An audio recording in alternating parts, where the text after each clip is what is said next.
Class 7-এর মেয়েরা, আগের দিন আমরা পর্বত এবং তার বিভিন্ন যে শ্রেণীবিভাগ এই নিয়ে আলোচনা করেছিলাম।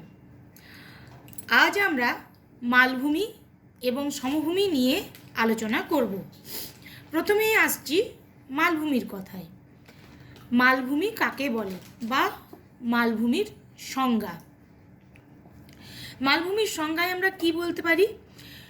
সমুদ্রপৃষ্ঠ থেকে গড়ে 300 থেকে 600 মিটার উচ্চতা বিশিষ্ট, চারিপাশে খাড়া ঢালযুক্ত, উপরিভাগ তরঙ্গায়িত, সুবিস্তৃত যে ভূমিরূপ বা ভূমি তাকে বলা হচ্ছে মালভূমি।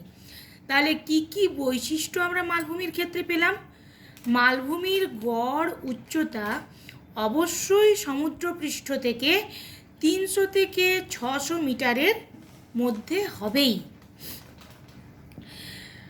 মালভূমির যে পার্শ্বভাগের ঢাল সেটা খাড়া ঢালযুক্ত হবে, উপরিভাগ তরঙ্গায়িত ঢেউ খেলানো হবে এবং ভূমিরূপটি বিস্তৃত অঞ্চল জুড়ে অবস্থান করবে, তাকেই বলা হচ্ছে মালভূমি। মালভূমির উদাহরণ হিসেবে আমরা কি বলতে পারি? যেমন দাক্ষিণাত্য মালভূমি, পামির মালভূমি, তিব্বত মালভূমি, আনাতোলিয়া মালভূমি ইত্যাদি। এবার আসছি এই মালভূমির শ্রেণীবিভাগে।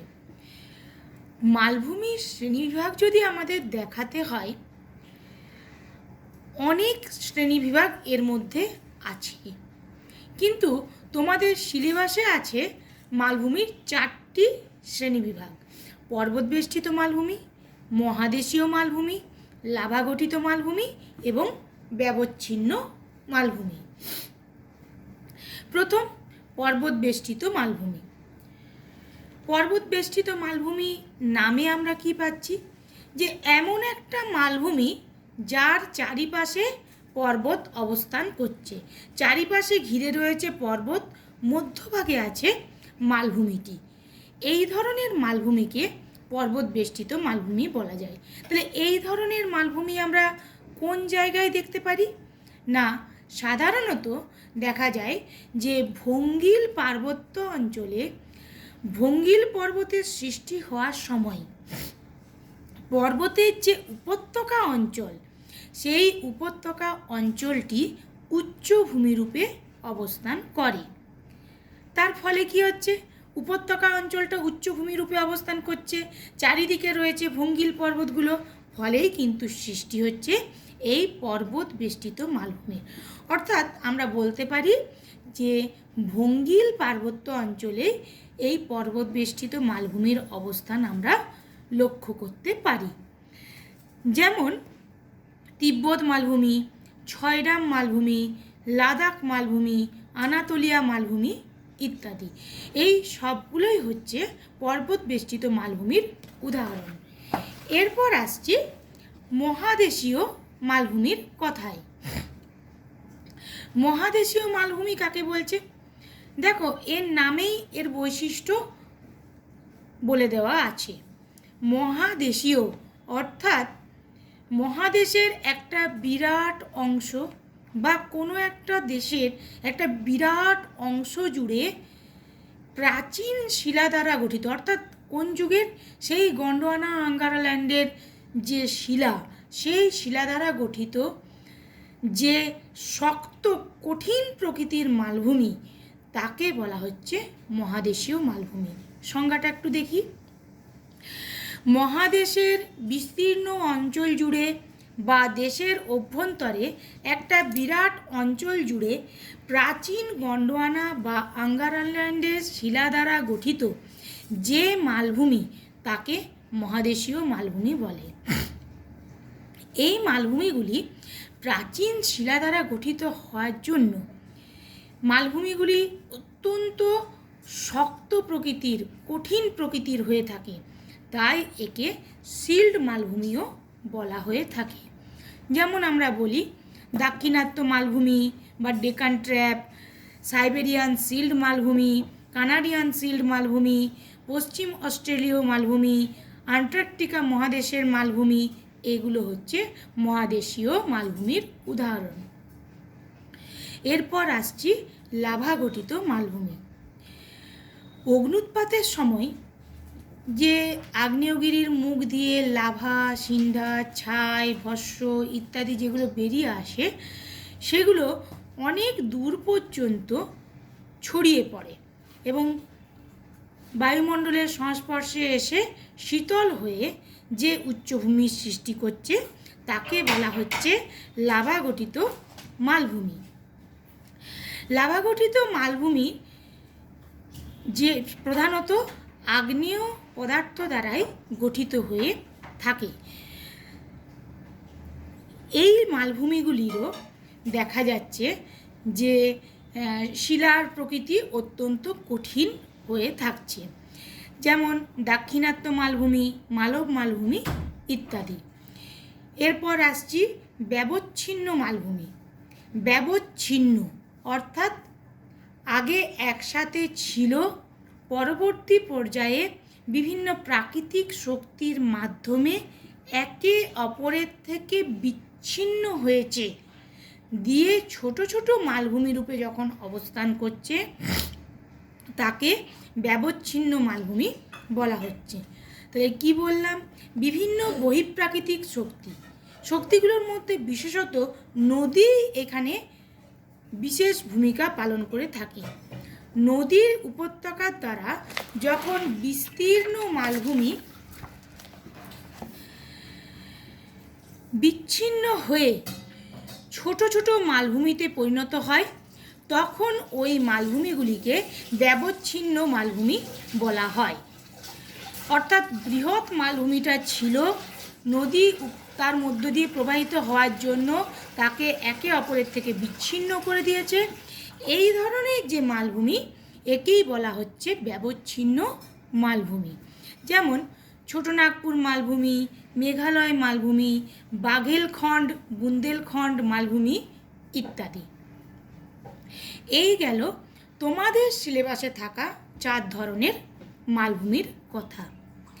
এরপর আসছি মালভূমিকে টেবিল ল্যান্ড বলা হয় কেন। আমরা টেবিল সকলেই দেখেছি। টেবিলের উপরিভাগটা কেমন হয়? চ্যাপ্টা এবং সমতল, আর পার্শ্বভাগটা খাড়া ঢালযুক্ত হয়ে প্রায় 90 ডিগ্রি অ্যাঙ্গেলে যে ভূমির সাথে মেশে। ঠিক মালভূমির ক্ষেত্রেও দেখা যায় যে মালভূমিগুলি উপরিভাগটা চ্যাপ্টা হয় এবং সেখানে কিছু তরঙ্গায়িত ঢেউ খেলানো ভূমিরূপ লক্ষ্য করা যায়। কিন্তু মালভূমির পার্শ্বদেশটা প্রায় 80 থেকে 90 ডিগ্রি ঢালে গিয়ে ভূপৃষ্ঠের সাথে মিলিত হয়। কিছুটা বৃহদাকৃতির টেবিলের মতো একে মনে হয়ে থাকে বা বৃহদাকৃতির টেবিলের সাথে একে তুলনা করা হয়ে থাকে। তাই এই মালভূমিকে টেবিল ল্যান্ড নামে অভিহিত করা হয়ে থাকে। আরেকটা ছোট প্রশ্ন আসে যে পামির মালভূমিকে পৃথিবীর ছাদ কেন বলা হয়, বা পৃথিবীর ছাদ কাকে বলে, কেন বলে? পৃথিবীর ছাদ কাকে বলা হয় না, পৃথিবীর ছাদ বলা হয় পামির মালভূমিকে। পামির মালভূমি হলেও এর উচ্চতা অনেক বেশি, প্রায় 4873 মিটার। এই বৃহৎ উচ্চতাযুক্ত মালভূমিটি তার নিজস্ব বৈশিষ্ট্য, অর্থাৎ উপরিভাগ চ্যাপ্টা, পার্শ্বভাগ খাড়া ঢালযুক্ত হয়ে থাকছে, এই বৈশিষ্ট্য সে বহন করেছে। এটা দেখতে কিছুটা বাড়ির ছাদের মতো মনে হয়। বাড়ির ছাদ সবচেয়ে উঁচুতে থাকে, সমগ্র বাড়ির মধ্যে বাড়ির ছাদ সবচেয়ে উঁচুতে থাকে। ঠিক সেইভাবে পামির মালভূমিও অন্যান্য অঞ্চলগুলোর তুলনায় একটা ছাদের মতো যেন অবস্থান করছে, তাই পামির মালভূমিকে পৃথিবীর ছাদ নামে অভিহিত করা হয়। এই গেল আমাদের মালভূমির কথা। এবার আমরা আসছি সমভূমি। সমভূমি কাকে বলে না, সমভূমি সম্পর্কে আমাদের কিছু ধারণা আছেই যে সমতল যে ভূমিরূপ তাকে বলা হচ্ছে সমভূমি। সংজ্ঞাতে আমরা কি বলতে পারি? সমুদ্রপৃষ্ঠ থেকে গড়ে 300 মিটারের কম উচ্চতা বিশিষ্ট, অর্থাৎ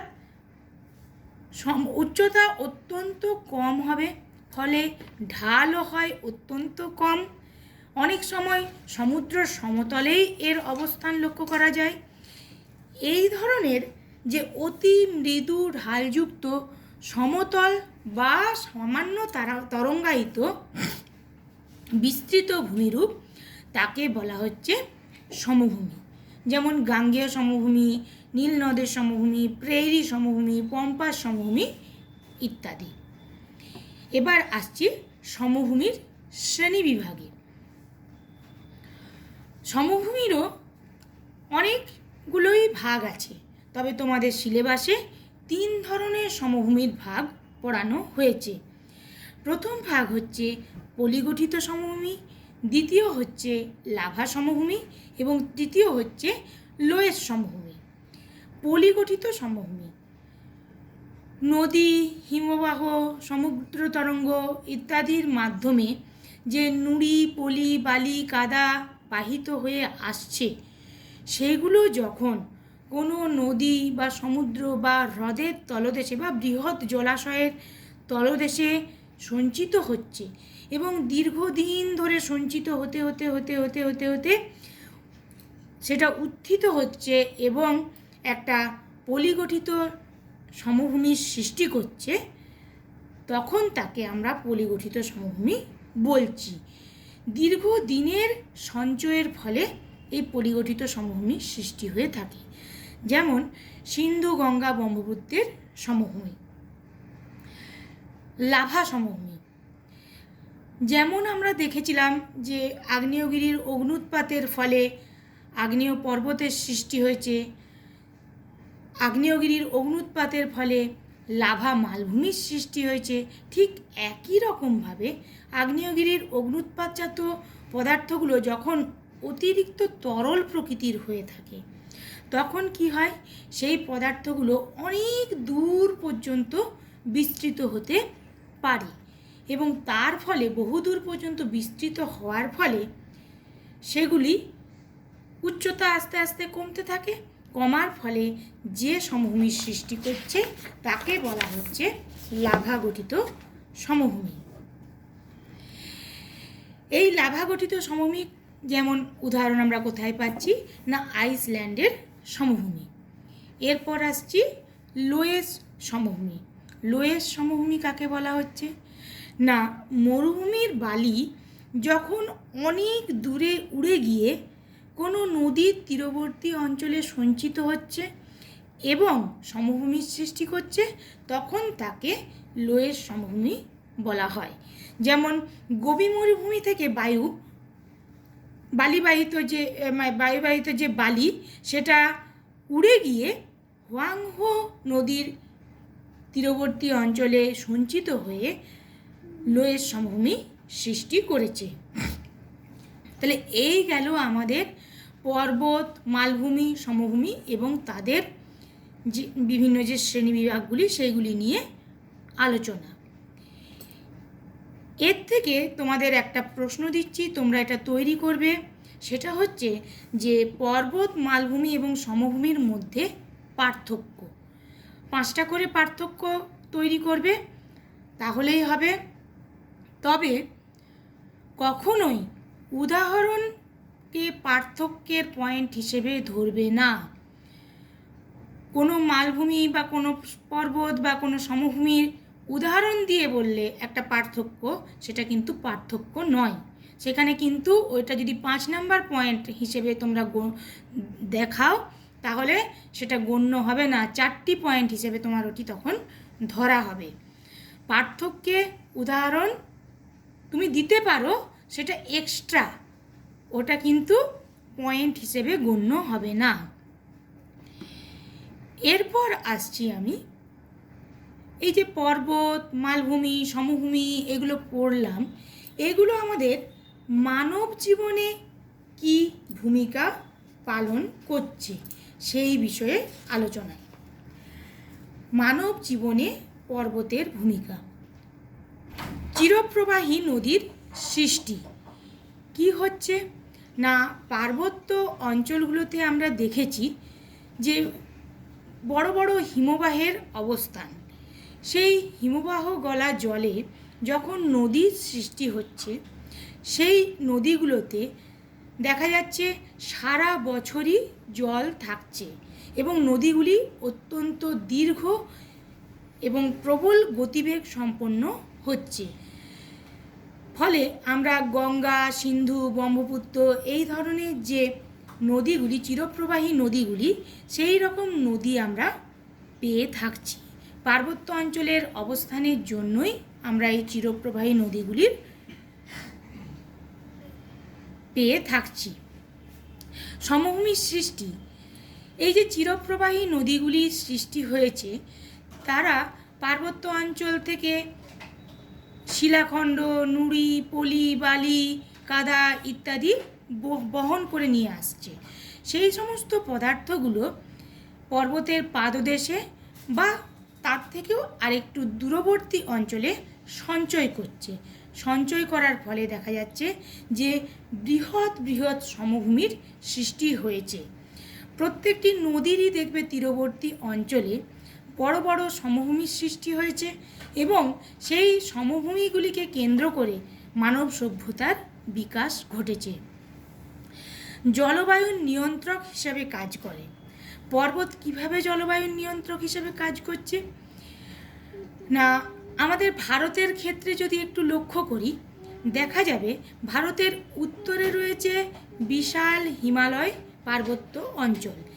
এই হিমালয় পার্বত্য অঞ্চল থাকার ফলেই দক্ষিণ পশ্চিম মৌসুমী বায়ু হিমালয় পার্বত্য অঞ্চলে যেয়ে ধাক্কা খাচ্ছে এবং তার প্রভাবে প্রচুর পরিমাণ বৃষ্টিপাত ঘটাচ্ছে, যা আমাদের চাষবাসের জন্য যথেষ্ট উপযোগী। আবার এই হিমালয় পর্বতের অবস্থানের জন্য, এটা যেহেতু পূর্ব পশ্চিমে আড়াআড়িভাবে অবস্থান করছে, সেই কারণের জন্য সাইবেরিয়া অঞ্চলের, অর্থাৎ ভারতের আরও উত্তরে রাশিয়ার অঞ্চল সাইবেরিয়া অঞ্চলের যে প্রবল শৈত্যপ্রবাহ, সেই শৈত্যপ্রবাহ আসতে বাধা পাচ্ছে। ফলে আমাদের ভারত ওই শৈত্যপ্রবাহের হাত থেকে রক্ষা পাচ্ছে। তাহলে জলবায়ু নিয়ন্ত্রণের ক্ষেত্রে, বৃষ্টিপাত ঘটানো বা শৈত্যপ্রবাহের নিয়ন্ত্রণের ক্ষেত্রেও এই পর্বত কাজ করে থাকছে। মূল্যবান কাঠের যোগান, পার্বত্য অঞ্চলে আমরা যদি উঁচু ক্লাসে যখন যাব তখন দেখতে পাবো যে পার্বত্য অঞ্চলে বিভিন্ন উচ্চতায় বিভিন্ন উদ্ভিদ বা অরণ্য অঞ্চলের অবস্থান লক্ষ্য করতে পাবো। একেবারে নিচের অংশে পাদদেশীয় অঞ্চলে চিরহরিত অরণ্য, তার উপরে পর্ণমোচী এবং চিরহরিতের মিশ্র অরণ্য, তার উপরে আলপীয় অরণ্য, এইরকম বিভিন্ন অরণ্যের সমাবেশ আমরা লক্ষ্য করতে পারব। তাহলে এখানে দেখা যাচ্ছে যে বিভিন্ন ধরনের অরণ্যের সমাবেশ থাকার ফলে কাঠের যোগানও এখান থেকে যথেষ্ট পরিমাণ আমরা পেয়ে থাকছি। পার্বত্য অঞ্চলেই এই এত রকমের কাঠের যোগান কিন্তু আমরা পেয়ে থাকি। পশুচারণ ক্ষেত্র, পার্বত্য অঞ্চলের পাদদেশীয় অঞ্চলটাতে দেখা যায় যে চাষবাস খুব বেশি উন্নত না হওয়ার জন্য এই অঞ্চলে বড় বড় লোমযুক্ত যে পশু, অর্থাৎ লোমযুক্ত ভেড়া বা চমরি গাই, এই ধরনের পশুগুলোর পালন ক্ষেত্র গড়ে উঠেছে এবং এই পশুগুলোর পালন ক্ষেত্র গড়ে ওঠার ফলে তার থেকেও আমাদের যে পশম শিল্প বা তাদের থেকে প্রাপ্ত মাংস, দুধ ইত্যাদিকে ভিত্তি করে যে সমস্ত শিল্পগুলো, সেগুলো গড়ে উঠতে পেরেছে। জলবিদ্যুতের উৎপাদন, পার্বত্য অঞ্চলে আমরা দেখলাম যে নদীগুলো, সেগুলো যেহেতু বন্ধুর ভূপ্রকৃতির মধ্য দিয়ে আসছে, তাই তাদের গতিবেগ অত্যন্ত বেশি এবং সেগুলোর গতিবেগ বেশি থাকার জন্যই সেই অঞ্চলে আমরা জলবিদ্যুৎ কেন্দ্র স্থাপন করতে পেরেছি এবং জলবিদ্যুতের যোগান এখান থেকে পাওয়া যাচ্ছে। পর্যটন শিল্পের বিকাশ, পার্বত্য অঞ্চলে আমরা দেখেছি কি যে উপত্যকা অঞ্চলগুলোতে দেখো আমরা পেয়েছি নৈনিতাল, মুসৌরি, সিমলা, দার্জিলিং, এই সমস্ত বিভিন্ন যে পর্যটক কেন্দ্রগুলো, সেই পর্যটক কেন্দ্রগুলোকে ভিত্তি করে দেখা যাচ্ছে এখানে পর্যটন শিল্প বিকাশ লাভ করেছে। ক্ষুদ্র এবং কুটির শিল্পের বিকাশ, যেহেতু পার্বত্য অঞ্চলে খনিজ সম্পদ খুব বেশি পরিমাণে উত্তোলন করা সম্ভব হয় না, সেহেতু এখানে কিন্তু বৃহৎ বৃহৎ যে শিল্পের বিকাশ সেটা কিন্তু ঘটেনি। অর্থাৎ লৌহ ইস্পাত শিল্প, বস্ত্রবয়ন শিল্প, ইঞ্জিনিয়ারিং শিল্প, এইসব শিল্পের বিকাশ ঘটেনি। কিন্তু এই অঞ্চলে পশুপালনকে ভিত্তি করে পশম শিল্প, এই অঞ্চলে প্রাপ্ত যে পাথরকে ভিত্তি করে বিভিন্ন ধরনের পাথরের গয়না তৈরি শিল্প, এই ধরনের কুটির শিল্প এখানে বিকাশ লাভ করেছে।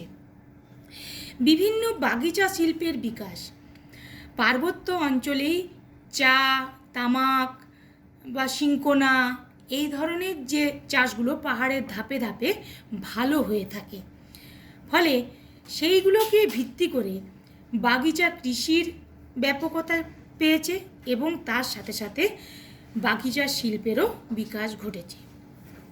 বিভিন্ন ভেষজ ঔষধ সংগ্রহ, পার্বত্য অঞ্চলে বিভিন্ন ধরনের গাছের সমারোহ থাকায় সেখান থেকে আমরা বিভিন্ন ঔষধি গাছগুলো পেয়ে থাকি, যার থেকে বিভিন্ন ঔষধ তৈরি হয়ে থাকে।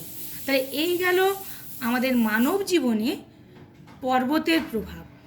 এবার আসছি মানব জীবনে মালভূমির প্রভাব। মালভূমির ক্ষেত্রে আমরা কি দেখেছি, যে মালভূমি উঁচু নিচু বন্ধুর ভূপ্রকৃতিযুক্ত হয়ে থাকে। এখানের মৃত্তিকা একটু শক্ত প্রকৃতির হয়ে থাকে, এখানে বৃষ্টিপাতের পরিমাণ কম হয়ে থাকে, কিছুটা শুষ্ক আবহাওয়া হয়ে থাকে। এই কারণের জন্য এখানে কিন্তু বড় বড় তৃণভূমির সৃষ্টি হয়েছে। সেই তৃণভূমিকেগুলিকে ভিত্তি করে এখানে পশুচারণ ক্ষেত্র গড়ে উঠতে পেরেছে। দ্বিতীয়, খনিজ সম্পদে সমৃদ্ধ। প্রতিটি মালভূমি অঞ্চলই খনিজ সম্পদে অত্যন্ত সমৃদ্ধ হয়ে থাকে। এমনও দেখা গেছে যে কোনো কোনো মালভূমি আছে যেখানে শুধুমাত্র প্রাকৃতিক গ্যাস ছাড়া এবং খনিজ তেল ছাড়া, কারণ এগুলো সমুদ্রের তলদেশে সৃষ্টি হয়, তাহলে মালভূমি অঞ্চল তো তুলনামূলক উচ্চ এবং বন্ধুর প্রকৃতির, সেখানে এগুলো সৃষ্টি হতে পারে না। এই দুটো ছাড়া, অর্থাৎ খনিজ তেল আর প্রাকৃতিক গ্যাস ছাড়া সমস্ত রকমের খনিজ পদার্থের কম বেশি সঞ্চয় লক্ষ্য করা গেছে। যেমন ধরো আমাদের ছোটনাগপুর মালভূমি, ছোটনাগপুর মালভূমিতে সমস্ত রকমের খনিজ সম্পদের অবস্থান লক্ষ্য করা যায়, তাই একে ভারতের খনিজ ভাণ্ডার নামে অভিহিত করা হয়ে থাকে। তাহলে খনিজ সম্পদের সমৃদ্ধি এখানে লক্ষ্য করা যাচ্ছে। চাষবাসের এখানে প্রাধান্য লক্ষ্য করা যায় না, কারণ এখানের মৃত্তিকা অত্যন্ত অনুর্বর প্রকৃতির হয়ে থাকে, অনেক সময় ল্যাটেরাইট মৃত্তিকা হয়ে থাকে, কাঁকুরে মৃত্তিকা হয়ে থাকে, সেই কারণে যেন লোহিত মৃত্তিকা হয়ে থাকে, সেই কারণে চাষবাসের পরিমাণ এখানে কিন্তু যথেষ্টই কম। তবুও কিছু কিছু ক্ষেত্রে দেখা যাচ্ছে অতিরিক্ত পরিমাণ সার এবং জলের যোগান দিয়ে কিছু কিছু চাষবাস এখানে করা হচ্ছে। জলবিদ্যুৎ উৎপাদন, আমরা মালভূমির ভূপ্রকৃতিতে কি দেখেছি, উঁচু নিচু বন্ধুর ভূপ্রকৃতি, খুব নিকটবর্তী উঁচু নিচু ভাবটা এখানে লক্ষ্য করা যায়। ফলে কি হয়, এখানে নদীগুলো অত্যন্ত খরস্রোতা প্রকৃতির হয়, অর্থাৎ নদীগুলোতে স্রোত খুব বেশি থাকে। বিশেষ করে বর্ষাকালীন সময়ে এখানে যথেষ্ট পরিমাণে নদীগুলোতে বেগ লক্ষ্য করা যায়। নদীর এই প্রবল বেগকে কাজে লাগিয়ে এখানে জলবিদ্যুৎ কেন্দ্র প্রচুর পরিমাণে গড়ে উঠেছে। বর্ষাকাল ছাড়াও অন্যান্য সময়ে যেহেতু এখানে বৃষ্টিপাতের পরিমাণ কম, সেহেতু এই অঞ্চলে বর্ষাকালের বৃষ্টিটাকে ধরে রেখে, অর্থাৎ জলাধারের মাধ্যমে ধরে রেখে শুষ্ক সময়টাতেও জলবিদ্যুৎ উৎপাদন করা হয়ে থাকে। বনজ সম্পদ। এই অঞ্চলে, মালভূমি অঞ্চলে সাধারণত দেখা যাচ্ছে পর্ণমোচী অরণ্যের বনভূমি লক্ষ্য করা যায়। এই পর্ণমোচী অরণ্য অঞ্চলে থেকে এখানকার মানুষেরা কাঠ, মোম, মধু ইত্যাদি সংগ্রহ করে এবং সেগুলি নিয়ে তাদের জীবনযাপন করে থাকে। তাহলে এই গেল মালভূমির প্রভাব আমাদের জীবনে। এরপর আসছি মানব জীবনে সমভূমির প্রভাব।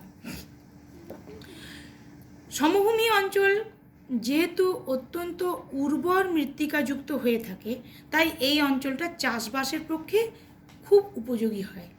সমস্ত রকমের চাষবাস এখানে প্রধানত হয়ে থাকে, ফলে চাষবাসকে ভিত্তি করে মানুষ জীবিকা অর্জন করতে পারে। দ্বিতীয়ত, এখানে যেহেতু নদীগুলো অত্যন্ত ধীর গতিতে প্রবাহিত হচ্ছে এবং নদীর জলকে কাজে লাগিয়েও চাষবাস করা যাচ্ছে, তাই নদীগুলোকে ভিত্তি করে, নদীগুলোর জলকে কাজে লাগিয়ে এখানে যেমন চাষবাস, শিল্প, কলকারখানা, যোগাযোগ ব্যবস্থা সমস্ত কিছুরই উন্নতি সাধন করা গিয়েছে এবং তার ফলে নদী কেন্দ্রিক সভ্যতা গড়ে উঠেছে এবং বড় বড় শহরগুলো এই সমভূমি অঞ্চলেই গড়ে উঠতে সক্ষম হয়েছে। যোগাযোগ ব্যবস্থার উন্নতি বা যোগাযোগ ব্যবস্থা উন্নত এখানের। কেন না, সমভূমি অঞ্চল হওয়ার জন্য এখানে সড়কপথ, রেলপথ, নদীগুলোর মাধ্যমে জলপথ সব ব্যবস্থাটাই সহজে করা গিয়েছে, ফলে যোগাযোগ ব্যবস্থা এখানের যথেষ্ট উন্নত হয়ে থাকে।